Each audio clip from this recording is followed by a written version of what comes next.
Thanks for checking out my channel again for another episode of What's That All About? So today I'm looking at 5 of the United States, plenty more, but I picked 5 of the Bermuda-style triangles across different states. And honestly, I hope you enjoy this, but I think some of it's going to sound a little familiar, hopefully not repetitive, but a little familiar. And I'm going to get it right into it because there's, quite a bit for each one. The first one's going to be the Alaska Triangle. Now, I have mentioned this before, so I know it's not a surprise, but people go missing at a rate that is twice the national average in Alaska's triangle. I can't even believe that. In the past 4 decades, people at a rate of about 4 for every 1,000 individuals goes missing. Now, most of the time, I will say most of the time, there is a recovery of either clothing, bones, unfortunately. Some other items are found that people had with them when they went out into the triangle. But many times, nothing is ever found. So anyway, it's also become notorious for disappearing aircraft. Okay, in one such case, in 1950, a C-54 Skymaster, pictured here, carrying an 8-man crew and 36 passengers, left Anchorage at 1 p.m. on January 26th. Now, the airliner made a routine radio check-in 2 hours later as it flew over a small town over Yukon. And it was the last communication that ever came from that aircraft. It disappeared from radar. The problem is a search was conducted jointly by Canadian forces and United States, and air and on ground, and not one piece, nothing, no clothing from a passenger, no equipment, no fuselage, no wheels, no nothing was ever found of this enormous plane. Strange? Yeah, think.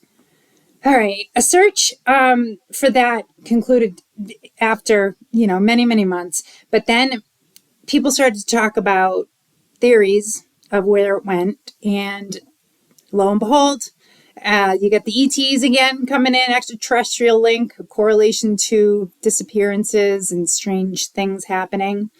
And there was more of that later in 1986.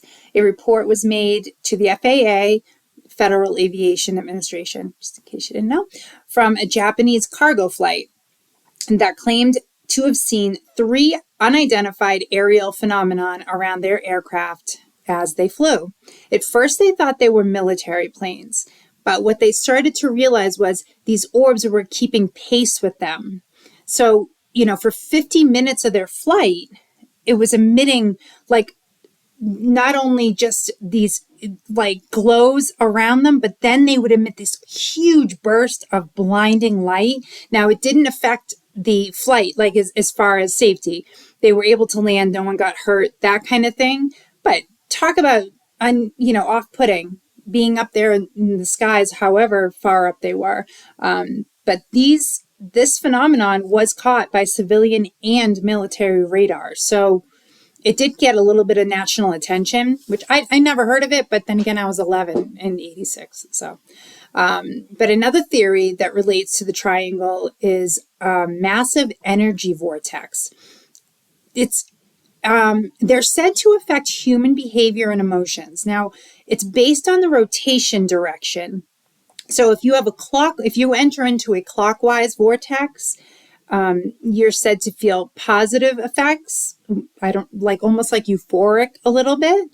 And if you enter into a counterclockwise vortex, which you'll never know which one you're going into unless you have enough awareness of your behavior that you sense a counterclockwise promotes negativity and bewilderment, meaning a lot of searchers who have been sent out to find people who have gone missing or aircraft that have gone down have claimed to feel really discombobulated and very agitated when they've been out in certain areas of the triangle. So, creepy. But it's one of those things. I mean, and there's many other things about the Alaska Triangle, but that was where I wanted to focus on that today.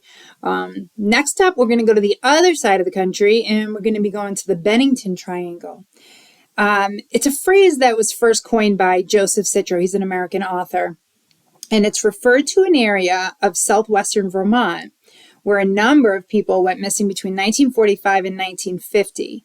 The main area or center of activity or lack thereof is in the Cassenbury Mountain Range or forest. So as you see here, and the best known disappearance was that of Paula Jean Weldon.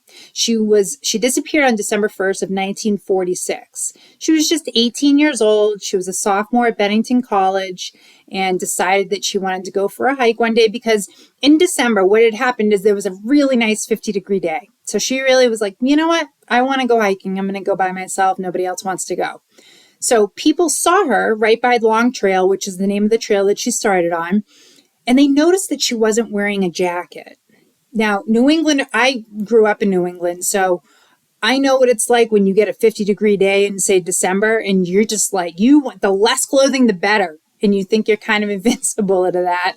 And I'm sure that she thought she would be back in plenty of time before it got too cold. But she, like I said, she didn't have a jacket with her, and that was noted by people who saw her before she left for her hike. Now, many folks, an elderly couple that was hiking about 100 yards behind her saw her in front of her and go around a corner. When they came to the same corner, she was gone. And there's no reason why they shouldn't have been able to see her in the distance. So, she just, nothing's ever been found of her. No bones, no clothing, no nothing. This elderly couple came out all right, but, this poor girl, Paula, did not come out at all and never seen again.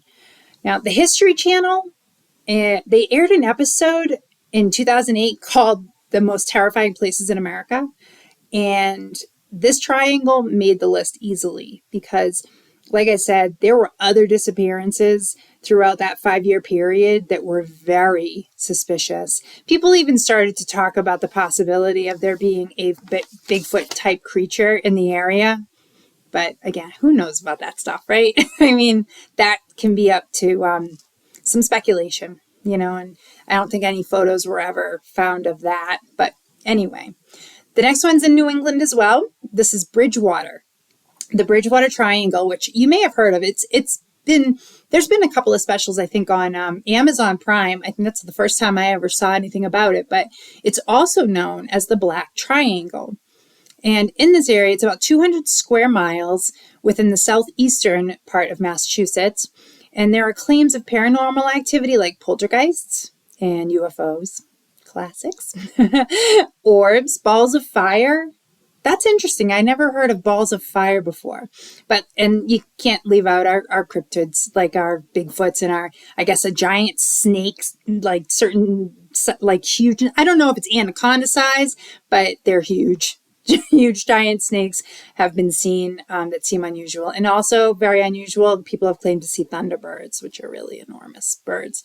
There's also quite a bit of cult activity there, and that especially pertains to animal mutilations. Mostly they find these in the Freetown and Fall River areas. And Native American curses are also part of the lore within this triangle. According to one tale, Native Americans had cursed the swamp centuries ago because of the conflict with colonial settlers, which I can completely understand that. That would make sense. And then they have a creature in this triangle. This is their little mascot, I guess. He's known and called the Pudwudgie. He ugly. He's very ugly. And this lore comes from the Algonquin folklore, and local Wampanoag people consider them dangerous tricksters. So, there have been most of the claims are in Freetown State Forest, but, it's no pictures, of course. So I scoured looking. There's no pictures. They just have the renditions of what they think it might look like, and it's ugly. Next up, we're going west. Let's head out to the Zimbata Triangle. It's typically, this is like the Las Vegas is one point, and then it goes to Fresno, California to the west, and then Reno's at the top. Now, within this rugged wilderness is the ever popular Area 51. And along with a slew of conspiracy theories, per the usual, including UFOs and paranormal activity, it all really centers around the Air Force Base, which is not a surprise, right? So, but anyway, but planes especially seem to go missing quite often, even with experienced pilots. So it's not sometimes even based on, anything that's pilot error or anything like that. But the stranger part of the mystery here is that the wreckages are not found. Nothing is found. Again, I know I stressed this, but it's so strange. Experts believe the disappearances can be attributed to atmospheric conditions and some of the geography in the area, because it is rugged wilderness, as they called it. The Sierra Mountains, the Sierra Nevada mountains, they run perpendicular to the jet stream. And when that happens, it kind of conspires to, along with the high altitude of the peaks, it creates like really unpredictable winds and downdrafts. And they call this weather phenomenon sometimes the mountain wave. So planes have seemingly been just completely ripped from the sky, according to stories that have come out. And they're either ripped out of the sky into the ground or veered so far off course that they get, they go into mountains, but they disappear nonetheless. Very rarely have they found these wreckages. Just find that baffling. I really do. But anyway, the next one is the Oklahoma Triangle. I mentioned this the other day. It's also known as the Beaver Dunes Park or Shaman's Portal in Oklahoma. I love me some portals. And it's known for its strange disappearances, of course. Seeing a pattern with all of this? Don't go into a triangle. It's located in Oklahoma's Panhandle region, and it's situated over 300 acres of sandhills in an area known as No Man's Land. Now, the park's paranormal history dates back to the 1500s, when men traveling with the explorer Coronado, seen here, disappeared from the dunes with strange flashes of what appeared to be green lightning. That would be cool to see. Not to go disappearing or vanishing, of course, but to see it. Oh my God. Over the years, many lives have been lost without explanation. So it wasn't just the 1500s. It's been going on for years and years and years. One of the theories provided for the disappearances and visions of green flashes are the direct result of the possible UFO crash that happened. Don't know, but visitors who have gone camping just outside the park, because you can't go to certain parts of it to camp, but they claim to have seen military style personnel or people, whatever, digging. It's like a very creepy way of like another word like grave digging, but like, are they looking for UFO stuff? I don't know. One wonders about these things. Over the years, many paranormal investigators, along with archaeologists, which surprised me a little bit because that kind of lends a little bit of legitimacy to a lot of the things and claims that happen in this location. They've gone in the hopes of finding something extraordinary, and hands down, the comments coming back while they're leaving is, we were not disappointed. Of course, they didn't disclose what they found, but they weren't disappointed. So I don't know. What do you think? What's that all about? But I hope you've enjoyed this. I had a really good time doing this one. I could have done a lot more triangles across the United States. Maybe I will down the road. But if you did enjoy this, please like and subscribe. And in the meantime, please stay happy and healthy, stay weird, and take care. Thanks.